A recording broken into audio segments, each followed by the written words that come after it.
Hi, I'm Andy Mulcahy, IMRG, and I'm sat here with Chris Webster from Capgemini, and we're just going to be talking about the quarterly index that we've been doing, just a review of the performance in 2011. So Chris, what are the biggest trends that we've seen in e-retail throughout 2011? Well, I guess the obvious one is the continued growth of e-retail throughout 2011, averaging probably about 15% for the year as a whole. But there's two key parts to that which we've really seen take off, and that really leads to looking at the whole world of multi-channel retailing. So the first one of those is click and collect, which throughout 2010, according to the quarterly review, was running at about 4% for the whole year. The latest result says that leaping to over 10% of all e-retail sales are actually from click and collect sales. So we see the tying up of the home delivery and the collection service. And the other big trend is the very, very rapid growth of mobile. Last year that was running at about 1% of e-retail sales. This year it's tripled to 3%. Still not a massive number, but we expect that to grow even more rapidly over the coming years as the mobile device becomes one of the easiest ways of accessing the internet we see. And just in terms of bad news, what were the disappointments? Well, I suppose the disappointing thing really was that the conversion rates or the abandonment rates of baskets and checkouts remain stubbornly high. So baskets run at about abandonment rates of about 60%, and checkout abandon runs at about 30%. All this leads to effectively a conversion rate which remains in the low single digits.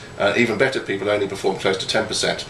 So I think that whilst it's not clear what's driving that, some of that is actually the retailer's own fault in that they don't actually allow the customer to get a complete price before they actually abandon the checkout, so that drives some of that behaviour. But we can also see some things which are leading to higher conversion rates, one of which is around sort of rich content and video, so having videos of products that people can really see and look and get a feel for the look of them.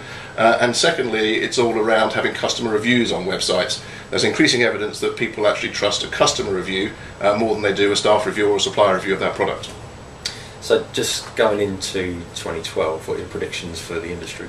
I think we come back to the whole multi-channel thing. I think that people will start leveraging the multi-channel aspects of the whole shopping experience. And I think two parts of that, one of which is integration of the store into the multi-channel experience. You can already use your smartphone as a QR code reader or a barcode reader to do price comparisons, but also the retailers will start using smart screens and kiosks to enrich the in-store shopping experience, and potentially using things like location-based marketing services. So when you're in a store or near a store, you get particular marketing messages relevant to the store you're in. I think that will become increasingly popular in 2012.